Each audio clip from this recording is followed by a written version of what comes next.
All right, Shalom. I want to give all praise and glory to Yahweh, Ba'ashem, Yahweh Shai, Bahashem, Harakwakutash.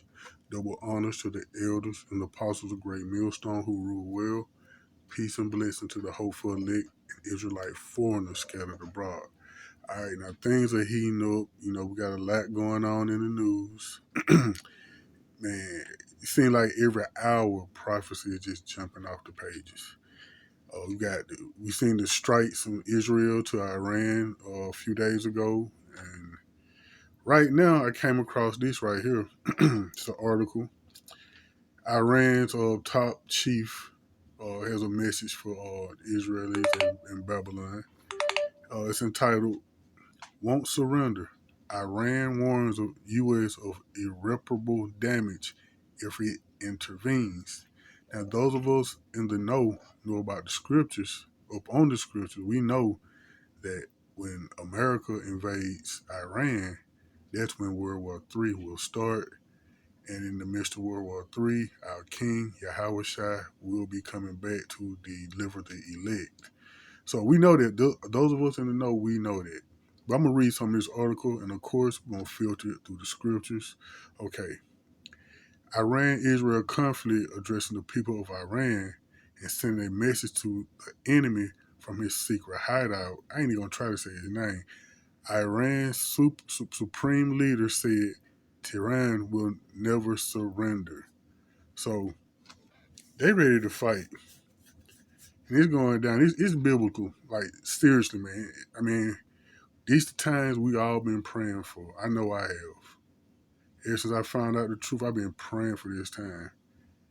And we witnessing these Edomites going down right now. The Edomites are going down right before our eyes. Okay. After warnings, ultimatums, even a death threat by Israel's Netanyahu and U.S. President Donald Trump, Iran's supreme leader has spoken. Never, he said, responding to President Trump's call for an unconditional surrender. Addressing the people of Iran and sending message to the enemy from his secret hideout, Iran's supreme leader said Tehran will never surrender, countering the threats given to him by Netanyahu and Trump. I'll try to say that name. Ayatollah warned the United States of irreparable damage if it intervenes in the Israel-Iran conflict. The harm the U.S. will suffer will definitely be irreparable if they enter this conflict militarily. And wasn't it a few years ago when America bombed Iran and they killed a couple of their high-ranking military officials? Hold on, let me see. See. With the very latest, Skylar. Hey, Michelle. Yeah, that general, Qasem Soleimani, was the top Iranian general in the region, and he was being blamed for an attack, a recent attack, that killed an American contractor just last month. Now, top U.S. officials are reacting to the news, some of which are justifying the airstrike, but Iran's Ayatollah is vowing revenge. The Pentagon is deploying thousands of American soldiers to the Middle East as tensions rise between the U.S. and Iran. This burned-out debris shows the aftermath of an American drone strike which killed General Qasem Soleimani, the head of Iran's elite Quds force. President Trump's decision to remove Qasem Soleimani from the battlefield saved American lives. The U.S. blames Soleimani for planning a rocket attack on an Iraqi military base last month that killed an American contractor, and for approving the attack on the U.S. Embassy in Baghdad this week. He was actively plotting in the region to take actions, a big action as he described it, that would have put dozens, if not hundreds of American lives at risk. The U.S. So you see from that video, that was from 5 years ago. Back in 2020 when they launched that drone attack, they killed an Iranian leader. So Iran, they been wanting to get back on Esau Edom anyway. So you see what happened. And just as I was looking for this video, I just saw that they killed another top Iranian military leader in the strikes 2 days ago. So the Iranians, the Persians, aka Iranians, they won't get back, man. Okay, this is the tweet he made. The harm the U.S. will suffer will definitely be irreparable if they enter this conflict militarily. And it's true, it will be. Why? Because all the other nations, not just Iran, all the other nations are going to come together against America, against Babylon. All the people, all the nations that they thought were their friends, their allies, going to turn on them. Okay? Speaking about Trump, Kamari wrote, the U.S. president threatened us with his absurd rhetoric. He demands that Iranian people surrender to him. They should make threats against those who are afraid of being threatened. The Iranian nation isn't afraid of such threats. These devils are proud. So they should just surrender to him. Man, one thing about Esau is funny. I give him that, man, the audacity. The Supreme Leader also warned the U.S. of damage it will suffer, saying it will be far greater than any harm Iran may encounter. And that's true. We're going to go through it in the scripture. It prophesies when you devils invade Iran that it is on. Trump's warning. We know where he's hiding. President Trump had on Tuesday issued an ultimatum to Khamenei to surrender unconditionally, adding a veiled threat that the United States and Israel know exactly where the so-called Supreme Leader is hiding. So, unconditional surrender. He's an easy target, but it's safe there. We're not going to take him out, at least not for now. But we didn't want missiles shot at civilians or American soldiers, President Trump said, but warned the Washington. Patience is wearing thin, suggesting should the conflict escalate, the U.S. might even consider killing Ayatollah. So damn, Donald Trump ain't playing, huh? Yeah, Donald Trump ain't playing, and the Lord ain't playing either. Okay, this right here is Ezekiel 38th chapter. Okay, this is prophesying when America invade Iran, who gonna be there? The Russians. Okay, verse 1. And the word of the Lord Yahweh came unto me, saying, Son of man, set thy face against Gog, the land of Magog, the chief prince of Meshach and Tubal, and prophesy against him. Okay, this talking about the Russians. This landmass sits right now today where USSR Russia is, okay? Verse 3, and say, Thus saith the Lord God, behold, I am against thee, O Gog, chief prince of Meshach and Tubal. Verse 4, I will turn thee back and put hooks into thy jaws, because back in the 80s, I think during the Cold War, Russia, once known as the USSR, they dismantled and became Russia. So they were known as the bear. They were mighty. So that's what it's talking about. I'm going to turn you back and put hooks in your jaw. I'm going to take you back to how you was 40, 50, 60 years ago and put you back in that spirit, okay? I'm going to start over verse 4.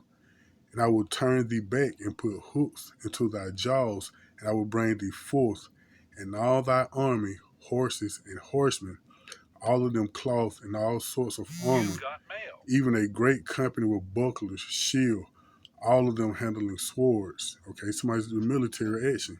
Okay. Verse 5. Persia. Persia is the Iranians. I think in the 40s or 50s, somewhere in there, they changed the name from Persia to Iran. Okay, as you can see right here, Persia officially became known as Iran in 1935. Okay. So 1935, right here, verse 5, Persia, talking about Iran, okay, Ethiopia, Libya, with them, all of them with shield and helmet. So all these militaries going to join Iran, Russia, into taking out Babylon, these damn Edomites over here in America, Gomer, and all his bands, the house of Tugma of North Quarters, and all his bands, and many people with thee. They go to point right here, verse 7. Be thou prepared, and prepare for thyself, thou and all thy company that assemble unto thee, and be thou a guard unto them. So, y'all think y'all gonna invade Iran, aka Persia, and it's gonna be sweet. But it's prophesied right here in the Holy Bible that once y'all invade Iran, Russia got their back. Not only Russia, several other nations, plenty of other nations will, including your allies. Your allies will turn on you, Esau, and they're gonna shoot missiles over here and help destroy Babylon. Okay, this is Revelation 17. I'll go down here to 16. And the 10 horns which thou sawest upon the beast, talking about NATO and EU. Okay, these shall hate the whore. Who's the whore? America, Babylon, and shall make her desolate and naked, and shall eat her flesh and burn her with fire. He's talking about those nuclear missiles, the nuclear hellfire, you Edomites, and 2/3 gonna be caught up in here in Babylon. That's what it's talking about, okay? Because once y'all invade Iran, and you got Trump up here being all proud, talking about some unconditional surrender to the Iranians, to the Persians. So yeah, keep doing what you're doing, Esau. We're going to be out here real soon. Go ahead and make that chip mandatory. And go and run up in Iran because I'm ready to get up out of here anyway. Okay? So, I'm finish verse 17. For God have put in their hearts to fulfill his will and to agree and give their kingdom unto the beast, until the words of the Most High shall be fulfilled. So, these nations fulfilling the Most High's will. And the Most High will is to destroy Babylon and put you Edomites in captivity. Okay, that's the Most High's will, and it's gonna be done, Esau. This is Job 27 and 21. Okay, the east wind. I'm gonna highlight that. The east wind. The east wind carrieth him away, and he departeth, and a storm hurleth him out of his place. That's east wind. Let's see what that east wind talking about. Okay, let's look into this thing. We got to break it down. You know, the scriptures say prove all things. Let's check out what the east wind means. Now check this out. The Dongfeng. The Dongfeng is a Chinese missile. It's a missile that the Chinese government, an intercontinental missile that's named Dongfeng. Let's see what this Dongfeng. This Dongfeng is Chinese. Let's see what Dongfeng means in English. Okay. The Dongfeng Chinese east wind. That's the name of this missile. Series, typically abbreviated as DF missiles, are a family of short, medium, intermediate range, and intercontinental ballistic missiles operated by Chinese People Liberation Army Rocket Force. So that's what Dongfeng means, that east wind. And what they say? The east wind carrieth him away, and he departeth, and as a storm hurleth him out of his place. Because these missiles going to blow Esau back into captivity. They're going to be reincarnated into slaves, man. For the Most High shall cast upon him and not spare. He will fan flee out his hands. Man shall clap their hands at him and shall hiss him out of his place. So that east wind, Dongfeng, yeah, that's what's going to hurl Esau out of his place. Chinese nuclear missiles, along with Russia, Africa, all the European, EU members, NATO members, they're going to say, oh, fuck it, we never like these devils, no way. They're going to shoot nukes on you too. Why? Because you deserve it. So that's the east wind. There's plenty more scriptures that go along, to support Esau being nuked off the face of this planet, Babylon being destroyed. But I just wanted to put a few. I ain't going to put too many, But y'all get the gist of it. You get the point, Iran say, if U.S. intervenes, irreparable damage will happen to Babylon. So I'm gonna end it on this video, one of my favorite videos I like to play when I talk about nuclear destruction and these devils and going down here in Babylon. Check out this video. At the end of this video, I pray it was found edifying. I want to give all praises and glory to Yahweh, Ba'Shem Yahweh Shai. Shalom.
Let's do this one.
It's coming up. That's that east wind that's going to carry Esau and hurl him out of his place. Get ready, Esau. It's over.